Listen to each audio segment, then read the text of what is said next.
कभी सोचा है कि किस्मत का एक छोटा सा पलटा किसी की पूरी दुनिया कैसे बदल सकता है?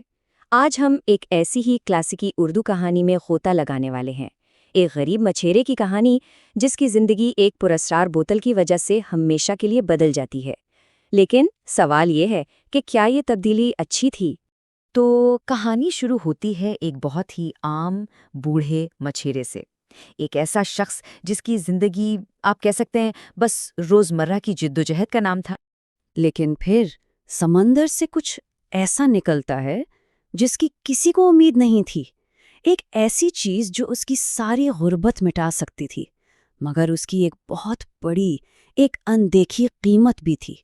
सोचे जरा, एक ऐसा राज जो पूरे 1000 साल से एक बॉटल में बंद था, अब खुलने को तैयार है। अच्छा, तो सबसे पहले आइए इस मछेरे की जिंदगी पर एक नज़र डालते हैं। इसकी रोज़ की मशक्क़त, इसकी मेहनत, ये एक ऐसी जिंदगी थी जहां उम्मीद से ज़्यादा बस सख्त काम ही काम था। इसके दिन बहुत लंबे और थका देने वाले थे। हर सुबह वो एक उम्मीद लेकर निकलता था और हर शाम बस थकन के साथ वापस आता। उसका जाल वही उसकी ज़िंदगी की वाहिद ज़मानत था। और वक्त का असर तो देखें, जवानी की ताकत अब सिर्फ एक याद बनकर रह गई थी। अब हर बार जाल को खींचना पहले से कहीं ज्यादा मुश्किल हो गया था, जिसकी वजह से उसकी जिद्दोजहद और भी गहरी होती जा रही थी। ये मामला सिर्फ गुर्बत का नहीं था, ये एक गहरी बेबसी का एहसास था। कोई सहारा नहीं था और उनके मुस्तकबिल का सारा बोझ बस उसके जाल के हर फेंके जाने पर टिका हुआ था। और फिर एक दिन लगता है कि समंदर ने उसकी सुन ली। कई नाकाम कोशिशों के बाद उसके जाल में कोई बहुत भारी चीज फंस गई।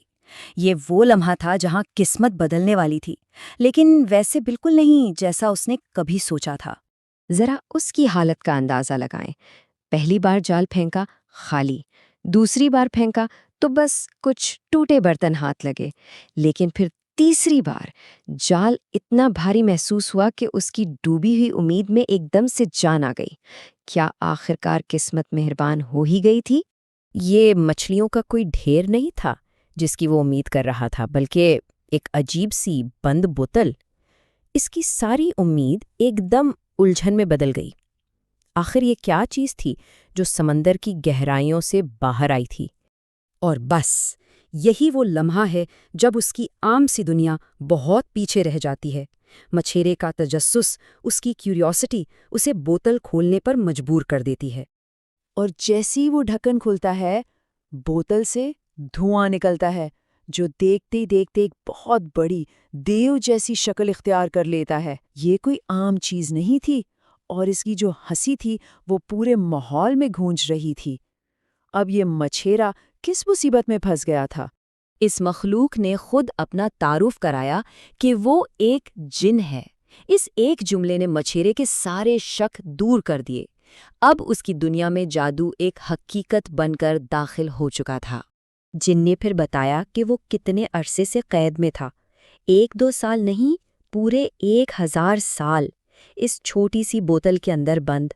मछेरे ने जो भी थोड़ी बहुत उम्मीद या हैरानी महसूस की थी, वो फौरन ही खौफ में बदल गई। जिन अपनी इतनी लंबी कैद की वजह से बहुत गुस्से में था और उसे अपने बचाने वाले का कोई शुक्रिया अदा नहीं करना था। और यहीं पर कहानी एक बहुत ही जालिमाना मोड़ लेती है। जिन की आज़ादी की कीमत क्या थी? मछेरे की मौत। सीधा सीधा हिसाब था, 1000 साल का इंतज़ार। इसने जिन के दिल से शुक्रगुजारी का हर एहसास मिटाकर सिर्फ और सिर्फ बदला भर दिया था। ये एक बड़ी ही खौफनाक पेशकश थी। मछेरे को दुनिया की सबसे बड़ी ताकत दी जा रही थी, लेकिन सिर्फ अपनी जिंदगी के बिल्कुल आखिरी लम्हों में। अब जब मौत सामने खड़ी थी, मछेरे को अपनी आखिरी ख्वाहिशें बतानी थी। ऐसी हालत में कोई भला क्या मांग सकता है? लेकिन जिस शख्स ने अपनी सारी जिंदगी मौत और भूख के डर में गुजारी हो, उसकी ख्वाहिशें भी तो वैसे ही होंगी ना। तो उसके क्या मांगा? उसने उन्हीं दो सबसे बड़े डर को हमेशा के लिए ख़त्म करने की ख्वाहिश की। एक, लाफानी जिंदगी, और दूसरा, कभी ना ख़त्म होने वाला खाना। यहाँ तक कि जब उसका अंजाम बिल्कुल सामने था, उसके जहन में बस यही था कि वो अपने और अपनी बीवी के लिए एक ऐसा मुस्तकबिल बनाए जहाँ कोई फिक्र ना हो। वो एक ऐसी दुनिया चाहता था जहाँ मेहनत और भूख का नामो निशान तक ना हो। اور بس کہانی ہمیں یہیں ایک بہت بڑے سوال کے ساتھ چھوڑ جاتی ہے۔ ٹھیک ہے، مچھیرے نے اپنی اس دنیا کی ساری مشکلیں تو حل کر لیں، بھوک مٹا دی، موت کا ڈر ختم کر دیا، لیکن جو لاپانی زندگی اسے ملی، کیا وہ اپنے ساتھ نئی مشکلیں نہیں لائے گی؟ شاید ایسی مشکلیں جو پہلے والیوں سے بھی زیادہ پیچیدہ ہوں۔ یہ وہ سوال ہے جس کا جواب ہمیں اس کہانی میں نہیں ملتا۔